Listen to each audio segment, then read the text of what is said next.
everyone. On behalf of Centaurus Aerospace Society, I would like to extend a warm welcome to all of you. We are delighted to have you join us today for this webinar on computational fluid dynamics, a topic that holds significant importance in the field of aerospace and aeronautical engineering. Today, webinar aims to achieve several key objectives to understand the applications of computational fluid dynamics in aerospace and aeronautical engineering, to gain a foundation in the basic principles of CFD, to learn how to calculate aerodynamic forces acting on an object in an incompressible flow using CFD software. We are honored to have with us an esteemed speaker who will guide us through this exciting topic. Please join me in welcoming Roshan CR, a mechanical engineering student from the batch of 2022-2026. Roshan has demonstrated a profound interest and expertise in CFD, and we are thrilled to have him share his knowledge within us today. Welcome, Rohan. Thank you, Kavipriya, for your warm welcome. Hi எல்லாரும், என் பேர் ரோஷன். இப்போ நம்ம CFT பார்க்க போகிறோம், computational fluid dynamics. இப்போ கவிப்பிரியா சொல்லியிருந்தாங்க, ஆக்சுவலாக அது வந்து ஏரோஸ்பேஸ், அப்புறம் வந்துட்டு ஏரோநாட்டிக்கல் இதில் வந்து யூஸ் பண்ணுறோம் அப்படின்னு சொல்லியிருக்காங்க. அது கூடவே ஒன்று ரெண்டு ஃபீல்டில் நம்ம இது யூஸ் பண்ணுவோம். எங்கங்கிறத நான் சொல்கிறேன். இப்போ இந்த இன்ட்ரடக்ஷன் பார்த்தீங்கன்னா, CFD is a powerful computational technique that uses numerical methods to analyse and simulate the flow of fluid. ஓகேவா, ஏர் அண்ட் வாட்டர் அப்படிங்கிறத யூஸ் பண்ணியிருக்காங்க. இப்போ ஒன்றும் இல்லை, இப்போ இது சிஎஃப்டினா என்னன்னா, இது வந்து ஒரு நியூமரிக்கல் மெத்தட் மாதிரி தான். இப்போ நம்ம ஐட்ரேஷன்ஸ் வந்து டி numerical differentiation equations and numerical மெத்தட்ஸில் படிச்சிருக்கோம்ல, ஐட்ரேஷன்ஸ் பற்றி. அதே மாதிரி தான் இதுவும். இது ஸோ இதில் வந்து நிறைய சாஃப்ட்வேர்ஸ் வந்து யூஸ் பண்ணுறாங்க. இப்போ லைக் வந்து ஆன்சர்ஸ் இல்லை ஃப்ளூயண்ட்னு யூஸ் பண்ணுவாங்க, ஃப்ளூயிட் ஃப்ளோன்னு இருக்கும். அதுக்கப்புறம் வந்துட்டு ஓப்பன் ஃபோம், எக்ஸ்எஃப்எல்ஆருங்கிற ஒரு சாஃப்ட்வேர்லாம் ஃப்ரீயாக அவைலபிளாக இருக்குது. இப்போ இந்த ஓப்பன் ஃபோம், எக்ஸ்எஃப் ஆன்சர்ஸ் அப்படிங்கிறதெல்லாம் வந்துட்டு உங்களுக்கு நிறையா இது தேவைப்படும், ரேம் தேவைப்படும் உங்களுக்கு. ஆனால் எக்ஸ்எஃப்எல்ஆருங்கிறது பெருசாக ரேம் தேவைப்படாது. ஸோ யாராவது இன்ட்ரெஸ்ட் இருக்குது, எனக்கு வந்து ஏரோடைனமிக்ஸ் ஃபோர்ஸ் கால்குலேட் பண்ணணும், சிஎஃப்டி கால்குலேட் பண்ணணும் அப்படின்னா நீங்கள் அதை யூஸ் பண்ணி பார்க்கலாம். அது ஃபைனலாக நான் லிங்க் மட்டும் உங்களுக்கு சென்ட் பண்ணி விட்றேன். ஸோ இப்போ அந்த ஸ்டார்டிங்லேயே சொன்னேன்ல, ஒரு சில கவர்னிங் ஈக்குவேஷன்ஸை வச்சு இதை வந்து சால்வ் பண்ணோம் அப்படின்னு நம்ம கொடுக்குற மாடலை. இந்த கவர்னிங் ஈக்குவேஷன்ஸ் என்னென்னா, நாவியர்-ஸ்டோக்ஸ் ஈக்குவேஷன் நம்ம ஃப்ளூயிட் டைனமிக்ஸில் படிச்சிருக்கோம், and Euler equation and potential flow equations. So அந்த 3 ஈக்குவேஷன்ஸை பேஸ் பண்ணி தான் வந்து அதை வந்து ரன் பண்ணும். ஸோ அப்புறம் வந்து இதில் வந்து மொத்தம் நிறைய மெத்தட்ஸ் இருக்குது சிஎஃப்டியில். அதில் வந்து 1-2 மெத்தட் என்னென்னா, finite difference method, finite element method, finite volume method. இப்போது இந்த நியூமரிக்கல் டிஸ்கிரிட்டைசேஷன் டெக்னிக் அப்படின்னா என்னென்னா, டிஸ்கிரிட்டைசேஷன் அதை முதல்ல என்னன்னு சொல்லிடுறேன். இப்போது நீங்கள் ஒரு மாடல் எடுத்துக்கோங்க. நான் இப்போ ஒரு வீடியோ ஒன்று காமிக்கிறேன். ஸோ இதுதான் இந்த ஃப்ளூயிட் பாடி. இப்போ ஒரு நான் ஸ்டார்டிங்லேருந்தே வரேன் உங்களுக்காக.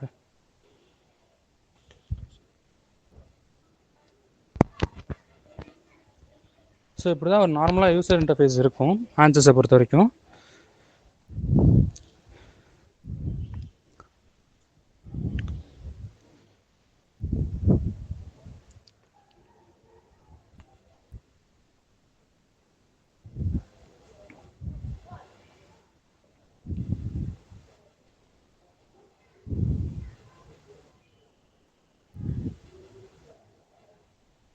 ஸோ இப்போ நீங்கள் கவனிச்சிங்கன்னா தெரியும், ஒரு இந்த மவுஸ் கர்சர் வந்து ஒரு பாயிண்டில் ப்ளேஸ் பண்ணியிருக்காங்கல்ல, அதை வந்து ஃப்ளூயிட் டொமைன்னு சொல்லுவாங்க. ஓகேவா. அப்புறம் வந்து அந்த உள்ளே வந்து ஒரு சாலிட் மாதிரி ஒரு ஆப்ஜெக்ட் இருக்குல்ல, அதை வந்துட்டு நம்ம மெயின் பாடியாக வச்சுப்போம். இப்போது நீங்கள் நார்மலாக வந்து என்ன பண்ணுவீங்கன்னா, இப்போ ஒரு எக்ஸ்பெரிமெண்டலாக கேல்குலேட் பண்ணும்போது காற்று வந்து வெளியில் அட்மாஸ்பியர் ஃபுல்லாக இருக்கும். ஸோ நீங்கள் வந்து அதை வந்து பிளேஸாக ஒரு பர்டிகுலர் இடத்துல ஸ்டாண்ட் மவுண்ட் பண்ணி வந்து கேல்குலேட் பண்ணுவீங்க. ஆனால் இப்போ வந்து ஆன்சர்ஸ்லேயோ ஓப்பன் ஃபார்ம்லேயோ அந்த இடத்துல வந்து இது கிடையாது. ஸோ அது என்ன பண்ணோன்னா, அதுக்கு ஒரு ரெஃபரன்ஸ் பாடி தேவைப்படும். அந்த ரெஃபரன்ஸ் பாடி தான் அந்த ஃப்ளூயிட் டொமைனிங்னு சொல்கிறது. இப்போ அந்த ஃப்ளூயிட் டொமைன் நம்ம க்ரியேட் பண்ணிவிட்டு என்ன பண்ணணும் அப்படின்னா, இந்த உள்ளே இருக்க நம்ம இந்த ரெஃபரன்ஸ் பாடியை நம்ம தூக்கிடணும். இல்லை எனக்கு தூக்க வேணாம், எனக்கு அப்படியே இருக்கட்டும், நான் ஃபைனலாக அதை சிமுலேஷனில் காமிக்கணும் அப்படின்னா நீங்கள் என்ன பண்ணலான்னா அதை அப்படியே விட்டுறலாம். ஆனால் இப்போ வந்து அதில் மென்ஷன் பண்ணணும். இப்போ என்ன எப்படின்னா, இந்த ஃப்ளூயிட் டொமைன் வந்து ஃப்ளூயிடாக இருக்கணும், இந்த மெயின் பாடி வந்து எனக்கு சாலிடாக இருக்கணும் அப்படிங்கிறத நீங்கள் மென்ஷன் பண்ணால் மட்டும்தான் அதை வந்து இது பண்ணும். இல்லைனா அதையும் வந்து ஃப்ளூயிடுன்னு கன்சிடர் பண்ணிக்கும் ஆன்சர்ஸ். ஸோ இதை ஞாபகம் வச்சுக்கோங்க ஃப்ளூயிட் கால்குலேட் பண்ணும்போது. ஸோ இதுதான் நான் சொன்னேன். இப்போ என்னன்னா, இப்போ இந்த பாடி இருக்குல்ல, இந்த பாடியை வந்து டிஸ்கிரிட்டைசேஷன்னா சின்ன சின்ன பார்ட்டாக மெஷ் பண்ணணும். மெஷ்னா இப்போ நான் கம்ப்யூட்டேஷனில் என்ன சொல்லுவாங்கன்னா, மெஷ்னா சின்ன சின்ன பீஸாக உடைக்கிறது அப்படிங்கிறது வந்து மெஷ்ஷுன்னு சொல்லுவாங்க. ஸோ இப்போ அந்த மெஷ்ஷை வந்து நீங்கள் எவ்வளோக்கு எவ்வளோ வந்து அக்யூரேட்டாக பண்ணுறீங்களோ அவ்வளோக்கு எவ்வளோ அக்யூரேட்டாக உங்களுக்கு ரிசல்ட் வரும். இப்போது நான் இப்போ வந்து நிறையா இப்போ ஒரு சில வேல்யூ சொல்லுவாங்க, ஒய் ப்ளஸ் வேல்யூ அப்படின்னு சொல்லுவாங்க. என்னென்ன வேணால் நீங்கள் செக் பண்ணி பாருங்கள். அதை வந்து இருந்தால் தான் வந்துட்டு அவங்களுக்கு வந்து ஆன்சர் கரெக்டாக வரும் அப்படின்னு சொல்லுவாங்க. ஸோ அப்போ அதுக்கு வந்து இப்போ என்ன பண்ணிட்டாங்க ஆன்சர்ஸில் புது வெர்ஷனில் 2021 என்ன பண்ணிட்டாங்கன்னா, என்ஹான்ஸ்ட் அப்படிங்கிற ஒரு ஆப்ஷனை கொண்டு வந்துட்டாங்க. ஓகேவா? ஸோ இப்போ அந்த என்ஹான்ஸ் என்ன பண்ணுன்னா, ஒய் ப்ளஸ் பண்ண வேண்டிய வேலையை இதுவே பண்ணி கொடுத்துரும். ஸோ இதை வந்து நீங்கள் ஆன்சர்ஸில் ஒர்க் பண்ணும்போது என்கிட்ட கம்ப்யூட்டேஷனல் பவர் கம்மியாக தான் இருக்குது, அது ரேம் கம்மியாக தான் இருக்குது. ரேமோட வந்து டெக்னிக்கல் டேர்ம் வந்து சிஎஃப்டியில் கம்ப்யூட்டேஷனல் காஸ்ட். ஸோ அதை ஞாபகம் வச்சுக்கோங்க, எங்கேயாவது கேட்பாங்க மேபி. ஸோ அதை வந்து பண்ணிக்கோங்க. டர்புலன்ஸ் மாடல், இப்போது நீங்கள் வந்து மாடல் க்ரியேட் பண்ணிட்டீங்க. இப்போ நீங்கள் அந்த மாடல் பார்த்தீங்களா, ஃப்ளூயிட் டொமைன் க்ரியேட் பண்ணியாச்சு, இந்த ஃப்ளூயிட் டொமைன் வந்து டிஸ்கிரீட் பண்ணியாச்சு. ஸோ டிஸ்கிரீட் பண்ணதுக்கப்புறம் என்ன பண்ணுவீங்கன்னா, சால்வருக்குள்ளே போவீங்க. பார்த்தீங்களா, வந்து அந்த ஆப்ஜெக்ட் வந்து வெளியில் வந்து இது பண்ணிட்டாங்க, ரிமூவ் பண்ணிட்டாங்க.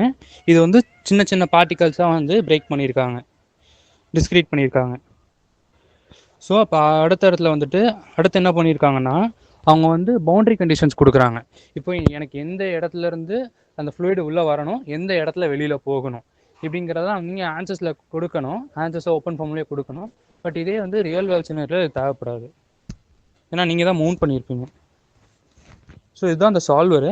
ஸோ இப்போ இந்த சால்வரில் பார்த்தீங்கன்னா, இப்போ எதை பொறுத்த வந்து நீங்கள் வந்து இது பண்ணுறீங்க. இப்போது வந்துட்டு எனக்கு இன்கம்ப்ரெசிபிள் ஃப்ளோன்னு வந்து ஸ்டார்டிங்கில் சொல்லியிருந்தாங்க கவிப்ரியா. ஸோ இப்போ அது வந்து என்னென்னா ப்ரெஷர் பேஸ் பண்ணி சால்வ் பண்ணும். ஏன்னா அந்த இடத்துல ப்ரெஷர் வந்து கான்ஸ்டண்ட்டாக இருக்கும்.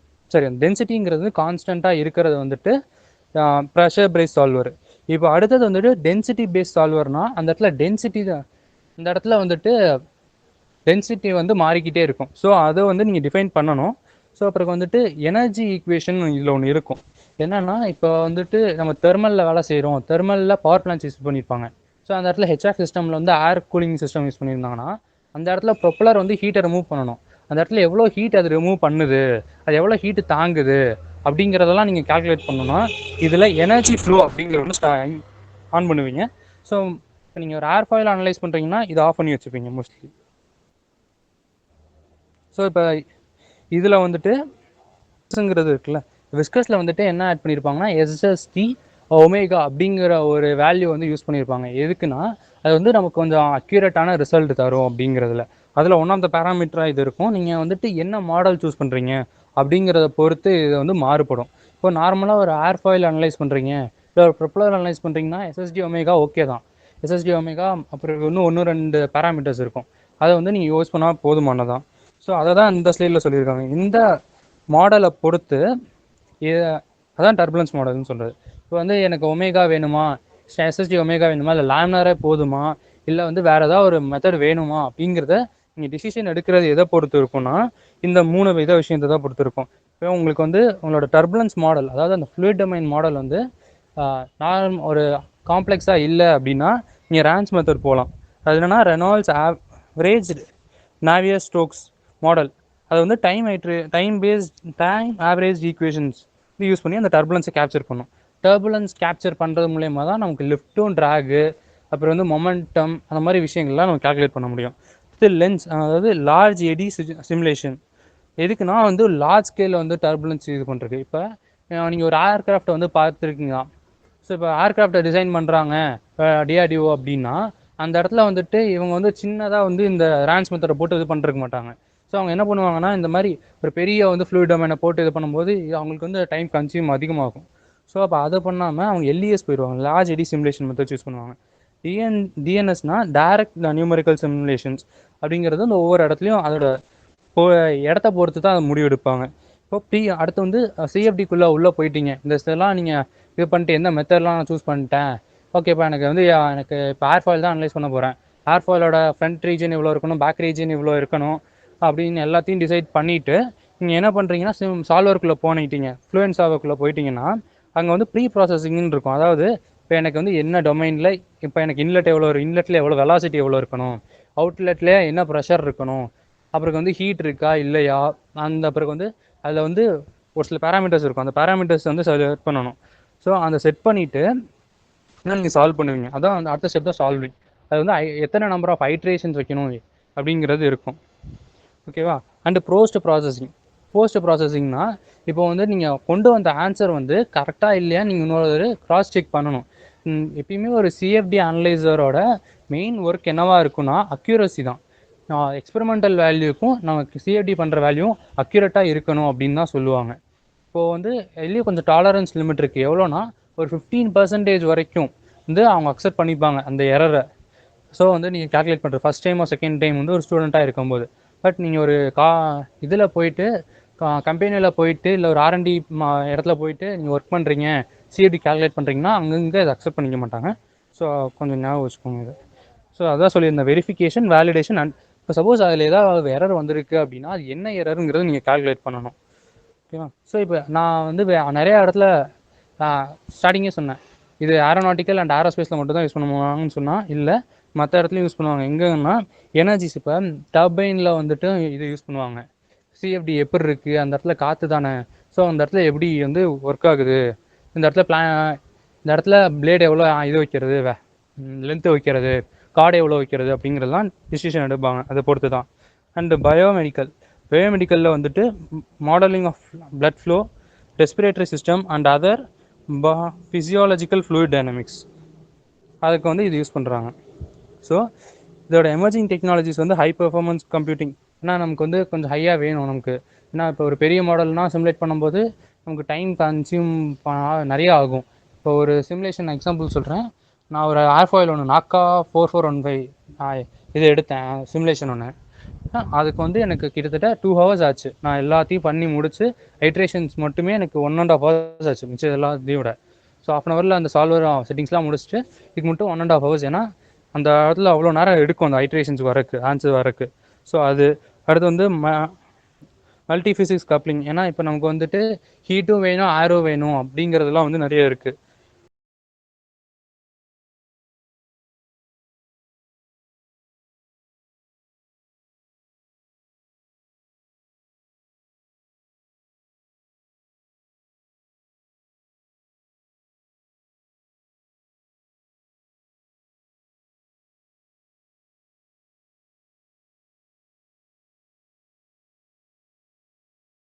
சால்வோ செட்டிங்ஸ் தான்.